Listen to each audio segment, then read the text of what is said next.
Hello students. C++ के inheritance topic पर हमने लास्ट वीडियो जो पढ़ा था वो था हमारा हायरार्किकल इनहेरिटेंस के बारे में। अब हम यहाँ पर पढ़ने वाले हैं multi level inheritance. Multi level inheritance का मतलब ये होता है कि अगर हमारे पास एक क्लास है A, तो उससे इनहेरिटेड क्लास हमने बनाई है एक डिराइव्ड क्लास क्लास B, और क्लास B से इनहेरिटेड हमने क्लास बनाई है एक और सब क्लास जो कि है क्लास C। इसे हम बोलते हैं मल्टी लेवल इनहेरिटेंस। इसका अगर हम रियल लाइफ एग्जांपल समझें तो हमारे जो ग्रैंडफादर होते हैं, दादाजी होते हैं, उनसे इनहेरिटेड हमारे पास एक क्लास बनी है हमारे फादर, और उससे इनहेरिटेड क्लास बने हैं हम।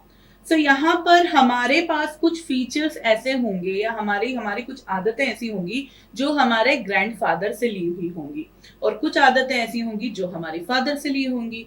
दैट मीन्स हमारी जो सबसे सब क्लास है वो भी एक्सेस कर सकती है उसकी सबसे ज्यादा बड़ी पेरेंट क्लास को। दैट मीन्स जो सबसे पहले बेस क्लास हुई थी।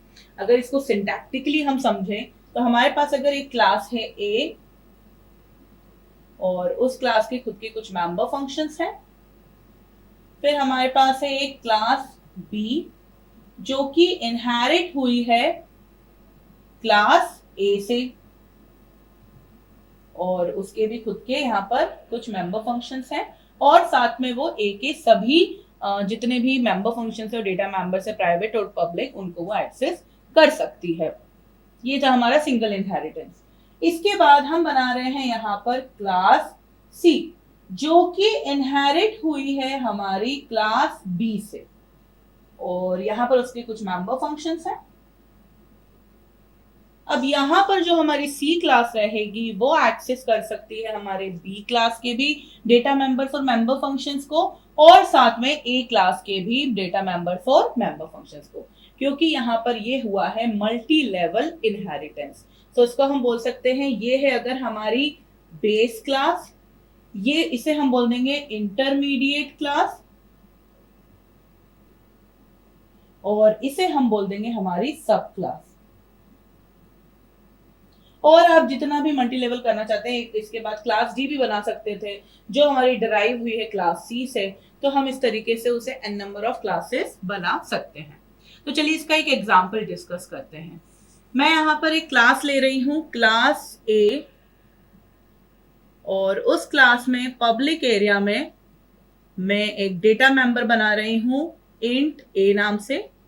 ए डेटा मेंबर है, और यहां पर मैं एक मेंबर फंक्शन बना रही हूं void get a नाम का मेंबर फंक्शन, और इस मेंबर फंक्शन में हम सिर्फ यूजर से वैल्यू ले रहे हैं ए के लिए, ए डेटा मेंबर के लिए।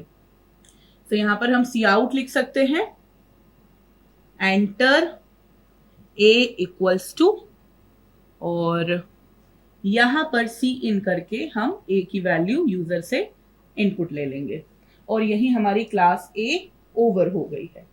अब हमारे पास है एक क्लास बी जो कि इनहेरिटेड है फ्रॉम क्लास ए, और यहां पर हम पब्लिक एरिया में ही एक डेटा मेंबर बना रहे हैं बी नाम से, और जिस प्रकार हमने गेट ए फंक्शन से हमने ए के लिए इनपुट लिया था यूजर से, वैसे ही हम यहां पर बनाएंगे एक गेट बी फंक्शन, और गेट बी फंक्शन के थ्रू हम ले रहे हैं यूजर से इनपुट बी डेटा मेंबर के लिए।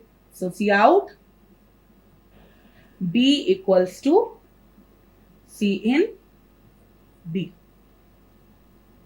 ये हमारा मेंबर फंक्शन ओवर हो गया, हमारी क्लास ओवर हो गई। नेक्स्ट क्लास हम बना रहे हैं क्लास सी जो कि इनहेरिटेड है क्लास बी से, और इसके भी पब्लिक एरिया में हम सबसे पहले यहां पर एक बना रहे हैं डेटा मेंबर सी, और उसकी भी वैल्यू हम यूजर से ले रहे हैं, तो void get सी फंक्शन जिसमें हम सी आउट करेंगे सबसे पहले सी इक्वल्स टू के लिए, देन सी इन करेंगे सी के लिए, और ये हमारा मेंबर फंक्शन यहाँ पर ओवर हो गया है।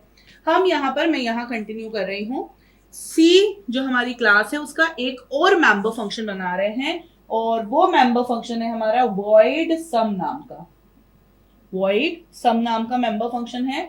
और हम यहाँ पर क्या कर रहे हैं, हम यहाँ पर सम प्रिंट कर रहे हैं a प्लस बी प्लस सी का। तो या तो आप यहाँ पर एक और वेरिएबल बना दीजिए इंट सम नाम का, जिसे आप असाइन कर दीजिए value a plus b plus c, और फिर यहाँ पर आप प्रिंट करा दीजिए cout sum equals to sum variable, और यहाँ हमारा मेंबर फंक्शन ओवर हो गया और हमारी क्लास भी सी ओवर हो गई है यहाँ पर। अब हमारा मेन फंक्शन के अंदर हम सी के ऑब्जेक्ट से कॉल करेंगे हमारे ए बी सी तीनों के ही मेंबर फंक्शंस को। सो यहां पर हम बनाएंगे हमारा मेन फंक्शन, और उस मेन फंक्शन में हमने ऑब्जेक्ट बनाया है सी का ओबीजे नाम से। और सबसे पहले हम काम कॉल करेंगे OBJ dot get A member function, उसके बाद हम कॉल करेंगे OBJ dot get B member function, उसके बाद मैं यहाँ कंटिन्यू कर रही हूँ OBJ dot get C member function, और उसके बाद ओबीजे डॉट सम फंक्शन। तो यहाँ पर हमारा मेन फंक्शन ओवर हो गया रिटर्न 0 करके। तो यहाँ पर बेसिकली हो क्या रहा है, हमारा जो क्लास ए था वो हमारा एक तरीके से अगर हम इसको बोल दें ग्रैंड पेरेंट क्लास है। सो ये हमारी ग्रैंड पेरेंट क्लास थी, उससे डिराइव्ड हमारे पास पेरेंट क्लास है, और इस पेरेंट क्लास से डिराइव्ड हमारे पास ये चाइल्ड क्लास है। अब ये जो चाइल्ड क्लास का ऑब्जेक्ट है ओबीजी, वो एक्सेस कर पा रहा है हमारे ग्रैंड पेरेंट के मेंबर फंक्शन को भी, वो एक्सेस कर पा रहा है हमारे पेरेंट के भी मेंबर फंक्शन को भी, और खुद के मेंबर फंक्शंस को तो वो एक्सेस कर ही सकता है। तो ये प्रोग्राम इस चीज को रिप्रेजेंट कर रहा है। चलिए इसको हम एक काम करते हैं, एक बार प्रैक्टिकली परफॉर्म करके देख लेते हैं।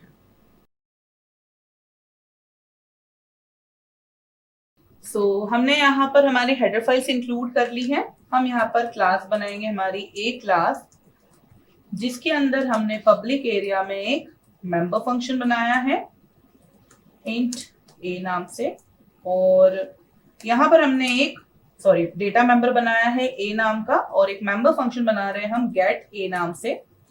और इस मेंबर फंक्शन के अंदर हम यूजर से ले रहे हैं इनपुट ए की वैल्यू के लिए।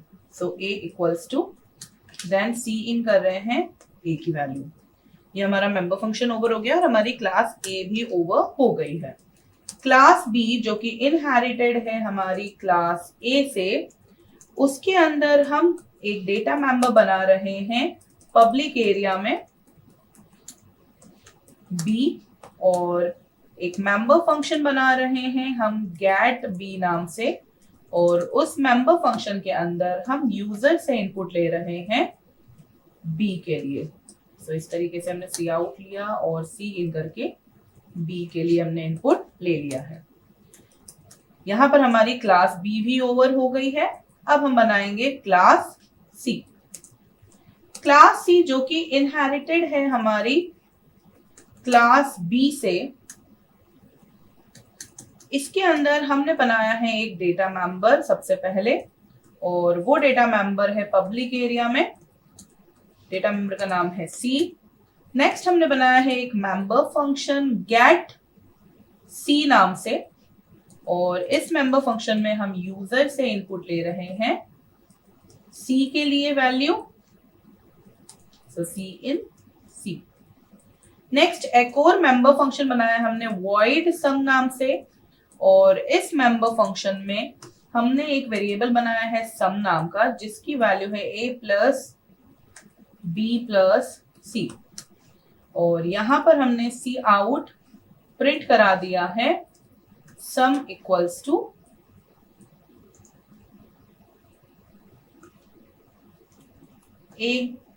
सम इक्वल्स टू सम। यहाँ पे हमारा सम फंक्शन ओवर हो गया और हमारा सी क्लास भी ओवर हो गया है। मेन फंक्शन के अंदर हम यहाँ पर CLR SCR करने के बाद सी क्लास का ऑब्जेक्ट बना रहे हैं OBJ, और इस ऑब्जेक्ट के थ्रू हम कॉल कर रहे हैं ए क्लास का member function get A, B class का मेंबर फंक्शन गेट बी,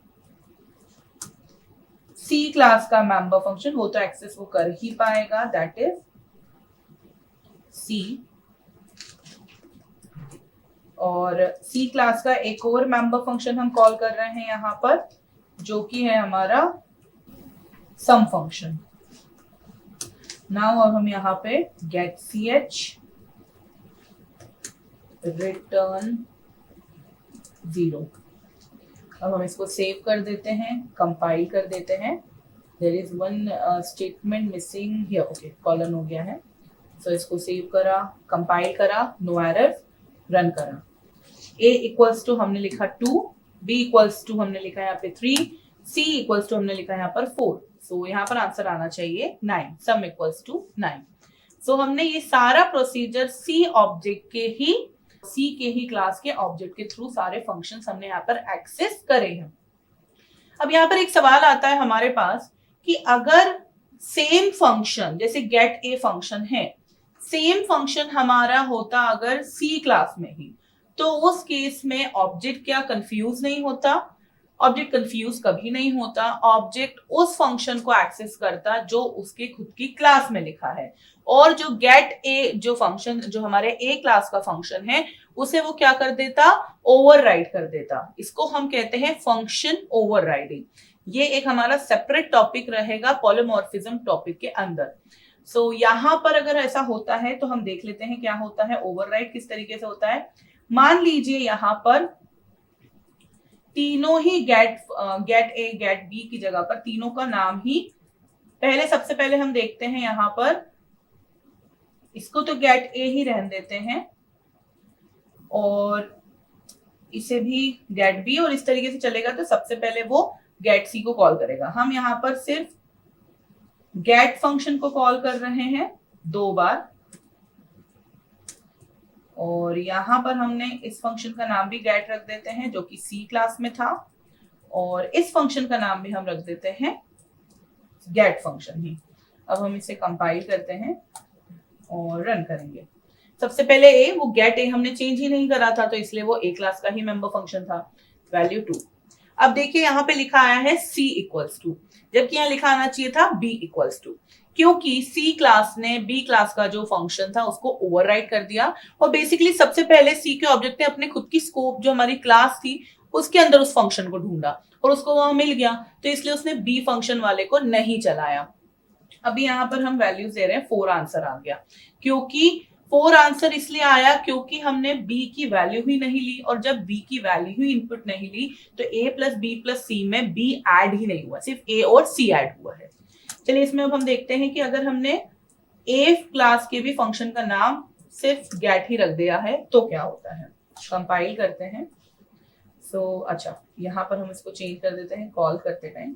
अब हम इसे कंपाइल करते हैं और अब हम इसे रन करते हैं। C equals to, that means उसने A फंक्शन A क्लास के भी गेट फंक्शन को ओवरराइड कर दिया है। तो वैल्यू 2 दी, 3 दी और 4 दी, तो यहाँ पर आंसर हमारा गार्बेज वैल्यू आया क्योंकि A और C की वैल्यू इनिशियलाइज ही नहीं हो पाई। नेक्स्ट अब इसमें एक चीज और हमें देखना है कि अगर हमने ओवरराइड सिर्फ A को करा होता, A क्लास के फंक्शन को, तो उस केस में क्या होता। यहाँ पर हम गेट B को ही कॉल कर रहे हैं इस तरीके। अब हम इसको कंपाइल करेंगे, अब हम इसको रन करेंगे। सो उसने क्या करा, सबसे पहले B इक्वल्स टू लिख दिया, क्योंकि यहाँ पर जो फंक्शन कॉल हुआ था, सबसे पहले गेट फंक्शन जो कॉल हुआ था वो उसने अपने B क्लास में जो उससे इनहेरिटेड जिससे हुई थी उसमें ढूंढा, और वो उसे B में मिल गया तो उसने वो रन कर दिया। ये था मैकेनिज्म पूरा जो वर्किंग होता है मल्टी लेवल इनहेरिटेंस का।